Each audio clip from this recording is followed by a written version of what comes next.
Je viens de faire passer un huissier de justice pour faire un procès-verbal, un constat. 13 mois en arrière, j'aurais dû être livré pour ce chantier. À toi qui regardes cette vidéo, on va parler de mon immeuble de rapport. J'avais signé tous mes devis pour cet immeuble qui était complètement à refaire. Placo, électricité, plomberie, tout était à refaire globalement. C'était une vieille coquille vide. Un vieil immeuble où on devait refaire une rénovation totale. Et cet immeuble, je t'en parle dans cette vidéo, tu peux faire la visite avant travaux. Juste dans cette vidéo que je te mets là, la petite fiche qui est juste là. Et tu le sais, j'ai eu des soucis avec l'entreprise qui fait mes rénovations. Cet immeuble, normalement, les travaux auraient dû être finis le 10 janvier 2010, le 10 décembre 2019. Ça veut dire qu'il y a 13 mois en arrière, j'aurais dû être livré pour ce chantier. C'est mon premier chantier de rénovation. J'ai pas de famille qui était dans le milieu et personne n'a investi dans l'immobilier. Donc je me suis lancé seul à ma façon. Je suis très content de l'avoir fait, mais j'ai eu affaire à une entreprise qui me mène la vie dure. Et je viens de faire passer un huissier de justice pour faire un procès-verbal, un constat, pour dire que l'entrepreneur soit un peu coincé et que juridiquement, on ait une preuve qu'à l'heure actuelle, les travaux ne sont toujours pas finis. Dans cette vidéo, en fin de vidéo, je vais t'expliquer pourquoi j'ai les cheveux courts, pourquoi je suis obligé d'avoir les cheveux courts, étant donné qu'actuellement, j'habite dans cet immeuble. Il y a une raison particulière à ça. Et je vais aussi t'expliquer les soucis d'un copain à moi qui a acheté une vieille maison où il y avait tout à refaire également. Un mec qui s'est fait planter, il s'est fait escroquer de 17 000 € par un artisan. Il a fait également passer un huissier. Et ensuite, il a fait finir ses travaux par une autre entreprise. Et je vais t'expliquer pourquoi il a eu chaud. Il a bien fait de faire passer un huissier et tout aurait pu mal se passer, tout aurait pu mal tourner.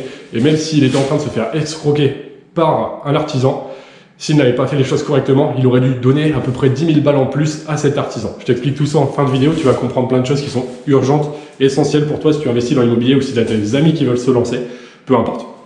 Donc là, on est au 3e étage. Mon 3e étage, mon dernier appartement pour mon immeuble de plusieurs mois. Donc comme tu peux voir, là-haut, tu as la rampe pour la mezzanine. La rampe de mezzanine, c'est moi qui l'ai posée, le parquet aussi. Ici, là, tu peux voir la rampe d'escalier, c'est également moi qui l'ai posée. Bon, il y a une hauteur réglementaire. Pour être couvert par les assurances, il faut que ça fasse, globalement, ça doit dépasser 1 mètre. Et donc, elle est plus haute que ça, ma rampe. Donc là, tu peux le voir, actuellement, au jour d'aujourd'hui, mes tableaux électriques, normalement, ils auraient dû être finis. Donc là, tu vois qu'il y a encore des câbles électriques qui ne sont pas branchés, que toute l'installation électrique n'est pas finie. Tu peux le voir, pour chaque appartement, il faut mettre des compteurs Linky, des compteurs individuels. Là, tu peux voir que l'alimentation de mes compteurs, il n'y en a pas. Donc, je ne peux pas avoir l'électricité. Et comme toute l'électricité n'est pas finie, le consuel ne peut pas passer. Le consuel, c'est celui qui valide, c'est l'organisme qui valide tes appartements pour dire que oui, on peut mettre le courant. Donc tu peux pas avoir l'électricité si le consuel n'est pas passé. Donc là, je suis coincé, j'ai pas d'électricité ici. Je t'en parlerai un petit peu de moi qui vis dans cet immeuble à l'heure actuelle, des difficultés que je rencontre. Donc je te fais une petite visite à la mezzanine où je fais le parquet qui est là-haut. Hop. On en reparlera, mezzanine qui servira pour dormir. La petite salle de bain ici, bon je pense que tu verras rien parce que c'est sombre, avec ma douche, mon petit meuble de vasque, mon vieille vasque, mes toilettes, ma VMC, il faut toujours une VMC pour l'humidité. Bon là ici, tu peux le voir, l'artisan, il m'a pas terminé le carrelage, ce qui fait que faudra que je m'organise. Bon. Il y a plein de petites choses. En dessous de cette vidéo, j'ai ma formation immobilier avec toutes les astuces. En immobilier, en général, je le sais, il y a toujours des soucis. Et le problème des marketeurs, c'est qu'ils vont te parler de l'immobilier sans les problèmes, sans la façon de gérer les problèmes si tu rencontres des difficultés. Dans mon étude de cas en immobilier, qui est un tarif très abordable, que même ton petit cousin peut se payer, qui est très complète, vraiment une formation au top, où tu apprends tout. Une formation qui est indispensable pour te lancer sans souci. Eh bien, le tarif est cassé actuellement. Je te montre comment poser les compteurs, comment faire une division. Je te montre tout en fait. Analyser les devis. Je te montre comment régler les problèmes avec le huissier, avec les soucis que j'ai rencontrés pour mon immeuble. Tout ce qui est en rapport avec la pose de compteur, il y a des petites choses à savoir par rapport au poste des antennes. Je te parle de tous les points importants. C'est une étude de cas complète avec du concret sur mon immeuble. Actuellement, elle est à prix cassé, tu peux regarder. Et j'ai une petite formation Devenir riche qui est gratuite en dessous, avec des vidéos sur l'immobilier et des vidéos sur le business en ligne. Tu peux regarder, c'est intéressant également. Je te conseille vraiment de l'argent.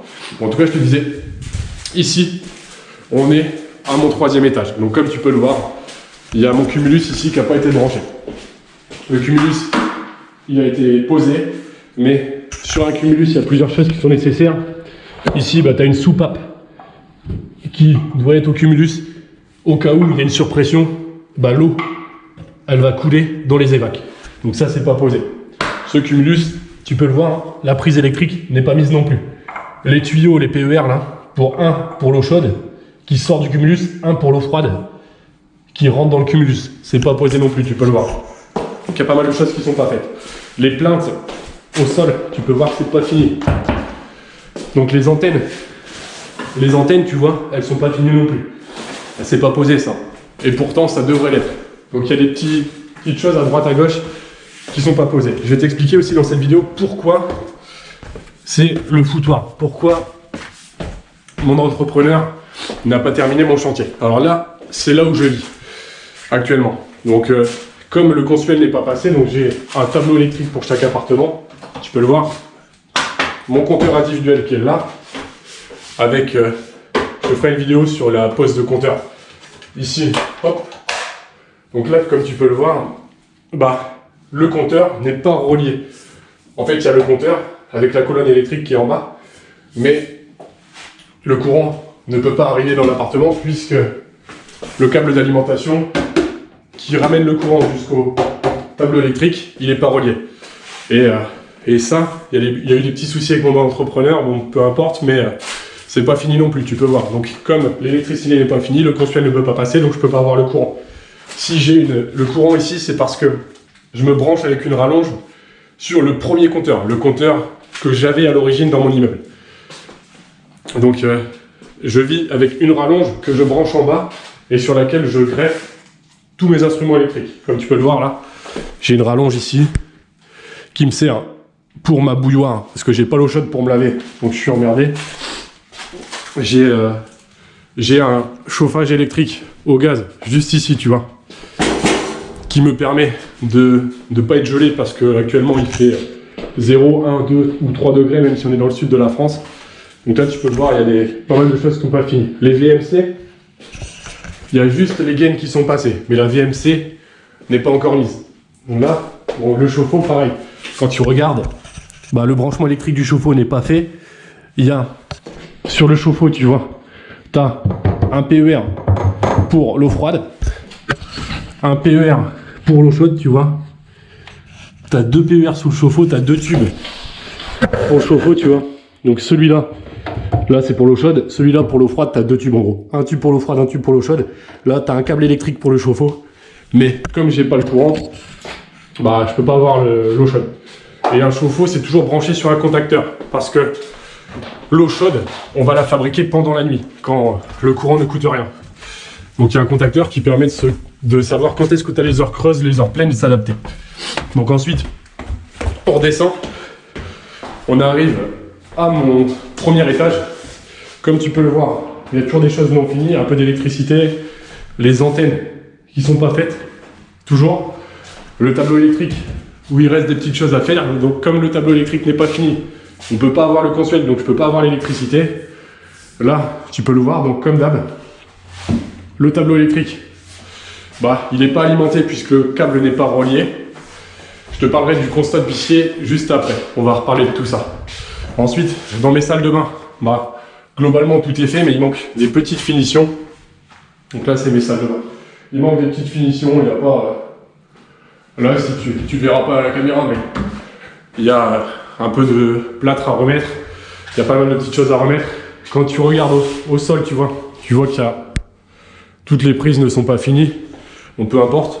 Le cumulus, pareil, il n'est pas branché, que ça soit électriquement ou il n'est pas relié aux évacs pour la surpression, il n'est pas relié à l'eau, que ça soit avec le PER pour eau chaude ou froide. Donc il y a des petits soucis à droite à gauche. Dans les communs, on va rien voir parce qu'il fait noir. Donc je vais remettre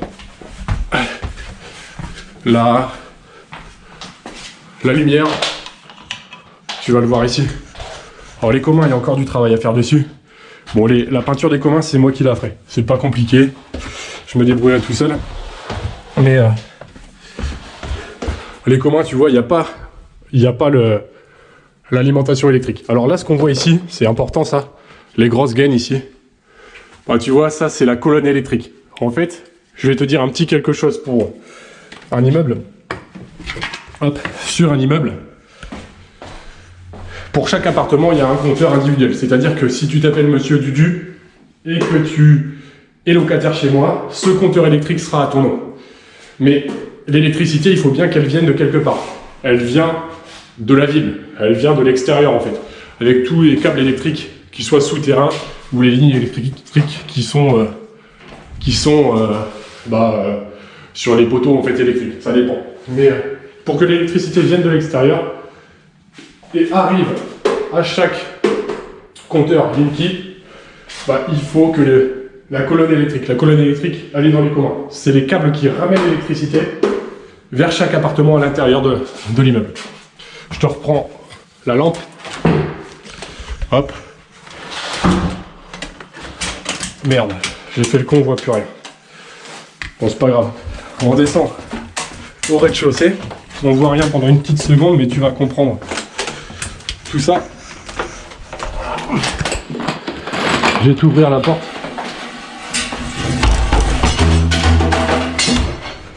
Je t'ouvre la porte pour que tu comprennes. Alors,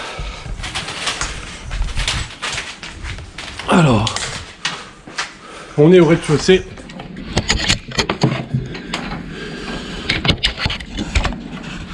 Alors, on est au rez-de-chaussée, il y a la petite lampe qui est avec moi. Alors, ici, on va aller dehors une seconde et tu vas comprendre ce qu'il fallait faire pour l'électricité. Alors, comme j'ai plusieurs compteurs électriques, il a fallu faire une tranchée au sol. Ça, c'est Enedis qui l'a fait. Ils ont creusé le sol, ils ont fait une tranchée. Tu vois, ils ont mis, là pour le voisin, mais ils ont creusé le sol, ils ont fait passer des grosses gaines, plus l'alimentation électrique en souterrain. Donc ça, c'est l'enveloppe béton. On a creusé ma façade, ça c'est pareil, c'est pour le génie civil.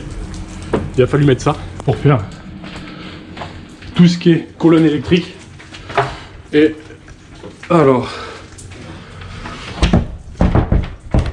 et je vais t'ouvrir le placard technique, ça c'est important. Tu vas voir un petit quelque chose qui est important aussi. Ça c'est la colonne électrique, tu vois, qui est juste ici.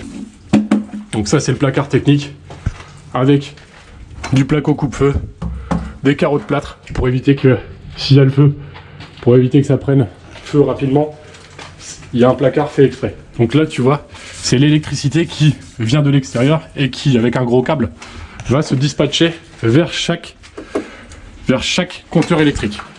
Alors là tu peux le voir, j'ai un câble pour un appartement au premier étage, un câble pour un appart au deuxième étage, un câble pour un appart au troisième, un câble pour le compteur électrique des communs. Mon compteur électrique des communs qui est juste là. Tu vois le tableau électrique, le compteur électrique pardon, avec le tableau électrique qui est à côté pour la lumière dans les escaliers. Alors au niveau de mon rez-de-chaussée, petite particularité, j'avais pas fait la demande de pose de compteur électrique, donc là je vais la faire en mairie. Et ce qui fait qu'il y a un petit quelque chose, je t'en parle dans ma formation immobilier qui est en dessous, qui est vraiment top, un petit quelque chose de particulier qui fait que je suis un petit peu embêté. Mais c'est pas grave, c'est pas un souci. Donc là tu peux le voir au rez-de-chaussée, pareil, le placo, on le verra pas, mais c'est pas fini d'être poncé. Donc petit souci, il y a toujours du travail à faire à droite à gauche, il y a toujours des petits soucis. Il y a les joints au sol qui ne sont pas finis, enfin peu importe. Donc on va reparler de tout ça. Mais on va reparler maintenant du constat d'huissier. Qu'est-ce qu'il y a à savoir par rapport à mon constat de huissier? Alors, on va en parler ensemble. Alors, le huissier de justice, j'ai fait passer un huissier de justice qui est impartial, c'est-à-dire qu'il ne prend ni parti pour toi, le client, ni parti pour l'entreprise de rénovation. Le huissier de justice, globalement, a établi un procès verbal en constatant toutes les choses qui étaient non finies. Donc, par exemple, tout ce qui est tableau électrique non fini, tout ce qui est finition non fini, tout ce qui est passage du consuel non fini. Comme j'ai pas le consuel, je peux pas avoir l'électricité sur mes nouveaux compteurs électriques. Ce qui fait que je vis un peu comme un clodo avec ma rallonge sur laquelle je branche mes instruments électriques, ma bouilloire, parce que pour me laver, je me les gèle. Du coup, parce que j'ai pas l'eau chaude, du coup, j'ai les cheveux courts, au moins je me lave plus vite, et j'ai une bouilloire qui me permet d'avoir un petit peu d'eau chaude et de me démerder. Mais c'est pas très confort. J'ai mon chauffage au gaz également, pour dire de pas me léger. Je vis dans mon immeuble parce que j'ai plus de solution d'hébergement actuellement, je pourrais chercher un petit appart, mais c'est pas pour un mois où je vais chercher un petit appart, tant pis. Et comme je suis sur place, j'ai ma cage d'escalier à faire, au moins j'ai du temps pour la faire, j'ai à terminer mon parquet de mezzanine, j'ai des petites choses à faire à droite à gauche, au moins je peux m'en occuper. Et puis en plus ça me permet de surveiller un peu l'entreprise qui se fout de moi.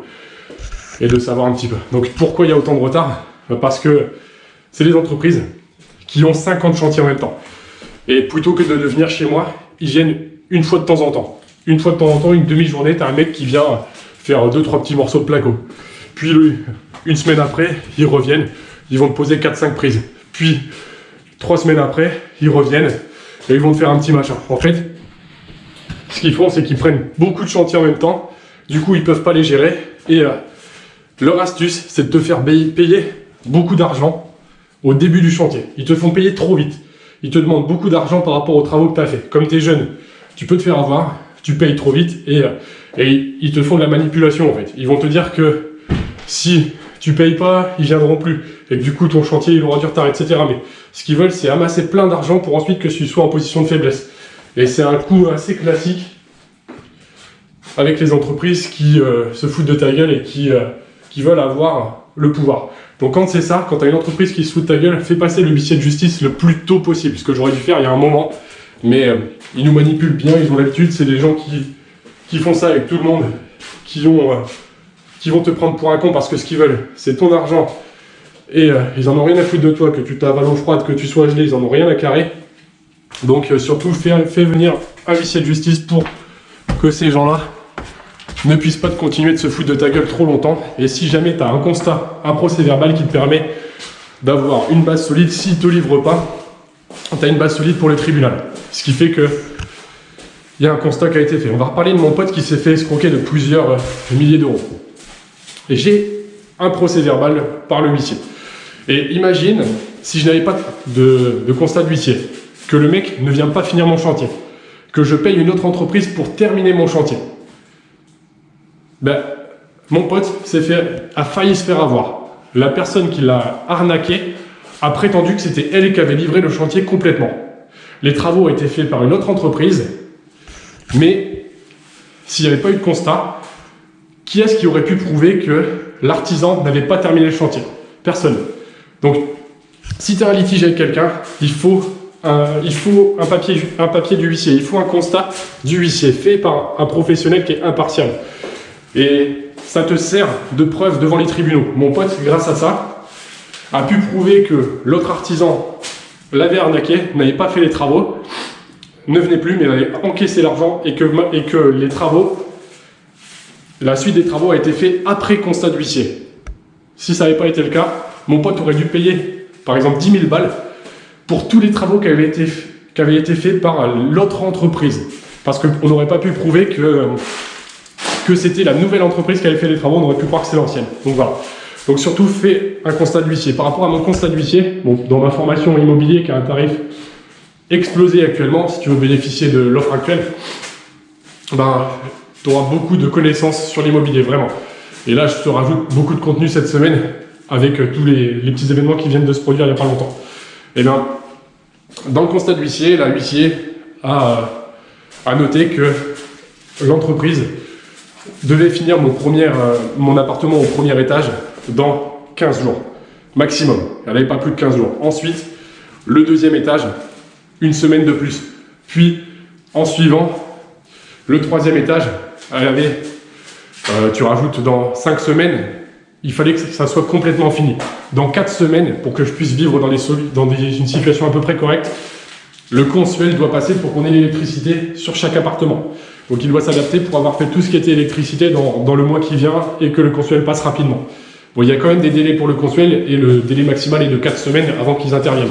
Donc l'entrepreneur me mentait à chaque fois en me prétendant qu'on avait le passage du consuel. Or, il n'avait pas réservé le consuel. Sans le passage du huissier, j'aurais encore pu attendre que le consuel vienne, il ne serait jamais venu. Donc, méfiance, attention, méfiez-vous quand même. Et donc là, c'est là où on en est actuellement. Et avec le constat de l'huissier, le procès verbal, l'entrepreneur est tenu de faire les choses dans certaines dates. À telle date, il doit me faire ça, à telle date, il doit me faire ça, à telle date, il doit me faire ça. Et si jamais il ne tient pas, eh bien, ma solution, ça sera d'attaquer devant un tribunal, de prendre un ou une avocate dans la construction qui est spécialisée là-dedans, et ensuite de faire reconnaître mes droits. Donc n'hésite pas à faire intervenir un huissier dès que ça se passe mal, même si je te le dis 50 fois, je te le dis beaucoup parce que parfois on n'ose pas faire intervenir une personne extérieure, on a peur que ça se passe mal avec l'entreprise, mais sache que si l'entreprise se fout de ta gueule, il n'y a aucune raison que ça s'arrête. Si elle voit qu'elle se fout de ta gueule, mais que tu fais intervenir personne pour le constater, eh ben, elle ne sera pas emmerdée, elle va continuer de faire sa petite vie tranquillement, d'aller faire ses petits chantiers à droite à gauche, de prendre des nouveaux chantiers et de continuer de te prendre pour un con. Si j'avais pas fait intervenir le huissier, je pense que mes travaux seraient encore en cours jusqu'à fin 2021. Parce que de toute façon, ils ont encaissé beaucoup d'argent, donc maintenant ils en ont un peu rien à carrer de venir chez moi, ça rapporte plus assez d'argent. Donc je t'ai fait un topo global de ma visite d'immeuble. Je t'ai montré un petit peu tout ça. Et si jamais tu veux rejoindre ma formation gratuite par rapport avec des bases sur l'immobilier et le business en ligne, tu peux le faire. Et si tu veux rejoindre ma formation sur l'immobilier, mon étude de cas, en dessous tu regardes, mon étude de cas sur l'IMO, elle a un prix vraiment cassé, elle est top. Elle te permet elle t'offre un contenu génial pour un prix ridicule et je sais que ça te servira énormément et ça te servira aussi si ton investissement immobilier se passe mal. Et au cas où tu veux te faire un investissement immobilier et que tu n'y connais rien, ou même si tu t'y connais, ça te donnera pas mal de bases indispensables et solides avec des vidéos à chaque fois où je te filme les choses avec du concret, du réel et des expériences que j'ai vécues et que toi aussi tu devras traverser si tu investis. La conclusion de cette vidéo, c'est que grâce à toutes les galères que j'ai rencontrées pour mon premier immeuble, j'ai appris énormément de choses. Comme j'ai dû surveiller les travaux, voir un petit peu où ça en était, quels étaient les problèmes, j'ai appris énormément de choses sur les travaux de rénovation, sur comment on fait pour plein de choses, pour l'électricité, j'ai plein de connaissances maintenant, pour les chauffe-eau, j'en ai plein, pour le placo, pour tout en fait. Comme c'était presque une ruine sur laquelle on a dû tout refaire, et sur laquelle j'ai dû être attentif parce que l'entreprise était pas sérieuse, j'ai appris le maximum. Donc pour le prochain immeuble, je peux faire une affaire encore plus performante que celle-là, sachant que sur celle-ci, j'ai une bonne rentabilité, une très grosse renta. Deuxième point, c'est que grâce à tout ça, si je me lance sur un projet plus cher, comme je sais gérer les problèmes, que je sais comment ça se passe avec un huissier, comment ça se passe avec la justice, si jamais il y a un souci, j'ai moins de risques. Parce que quand tu ne sais pas comment résoudre un problème, c'est compliqué et c'est plus dangereux. Donc ce premier immeuble, je l'ai fait en adéquation avec mes finances. Tu le sais, j'ai payé cet immeuble cash, j'ai pas fait de crédit pour me dégager beaucoup d'argent, beaucoup de cash flow par mois. En gros, tous les loyers tomberont dans ma poche, à part un peu pour la fiscalité, mais pour les impôts, mais ça c'est pas grave, c'est pas un souci. Mais pourquoi j'ai payé cash? Il y a plein de raisons propres qui sont très logiques. Pour mon cas particulier, faire un crédit ou ne pas en faire, ça dépend, c'est du cas par cas. Et pour mon cas perso, ça aurait été une erreur pour plusieurs raisons et pour mes objectifs perso. En tout cas, maintenant, je vais pouvoir me lancer sur d'autres projets sans avoir de crainte que ça se passe mal, en ayant plus de connaissances, plus d'expertise, en ayant la possibilité de faire une meilleure affaire, en ayant la possibilité d'avoir affaire à des artisans plus sérieux. Je me suis aussi créé un réseau. J'ai des solutions à droite, à gauche. Et j'en ai plein, et maintenant, j'ai une expertise qui a beaucoup évolué. Mais tous les problèmes que j'ai que j'ai pu rencontrer en me lançant, font que ma vitesse de connaissance d'apprentissage a été énorme. Et j'ai beaucoup évolué en pas longtemps. Donc maintenant, ben c'est bon, j'ai une bonne expertise en immobilier qui va me permettre de continuer de faire des bonnes affaires tout en n'ayant plus aucun souci pour la suite.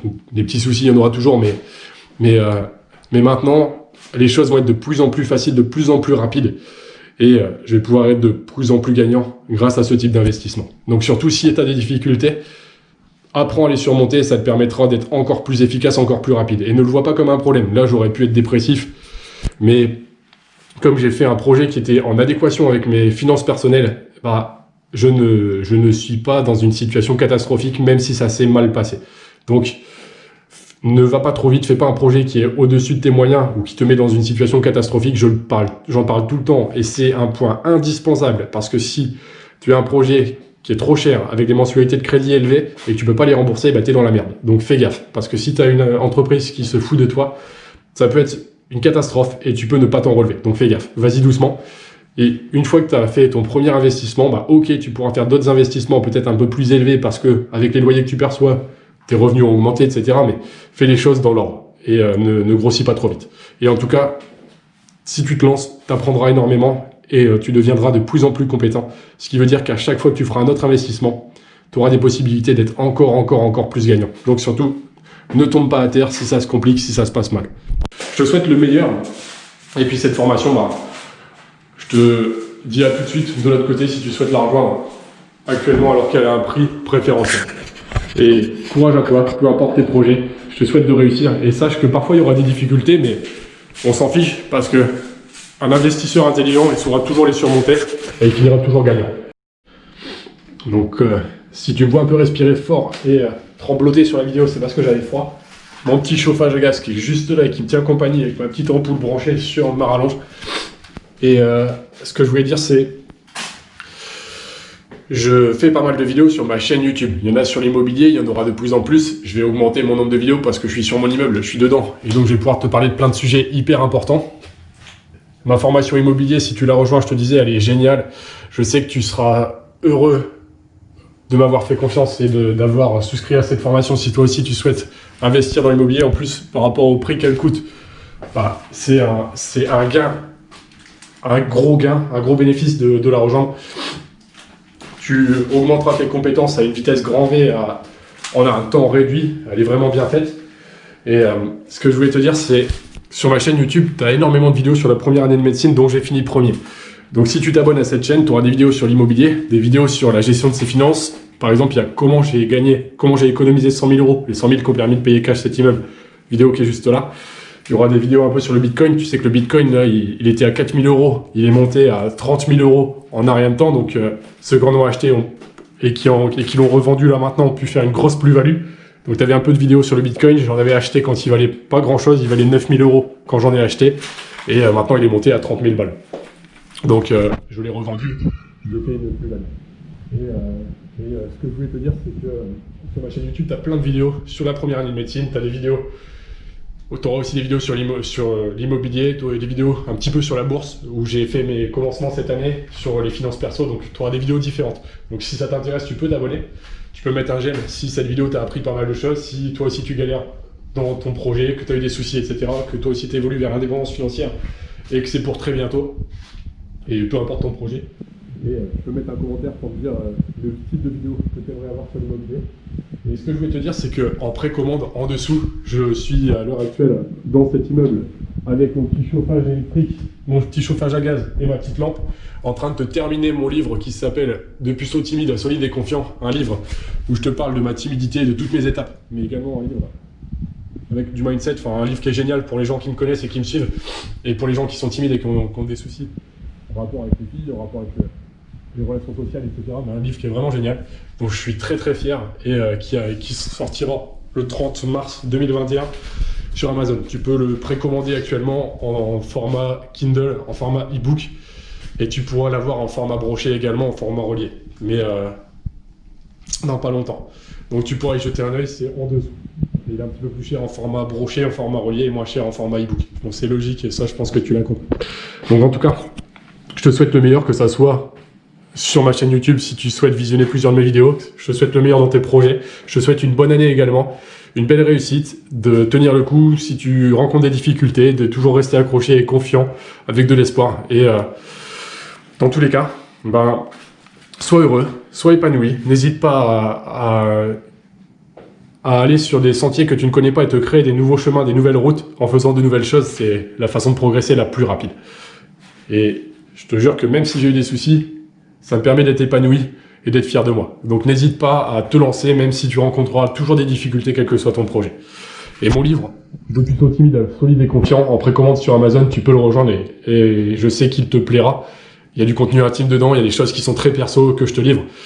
Et je suis très fier d'écrire ce livre en ce moment et de le proposer pour les gens qui sont timides, pour les gens qui ont des difficultés d'ordre social, qui n'osent pas aller vers les autres, etc. Parce que j'ai réussi à changer du tout au tout et j'adore la vie que j'ai actuellement.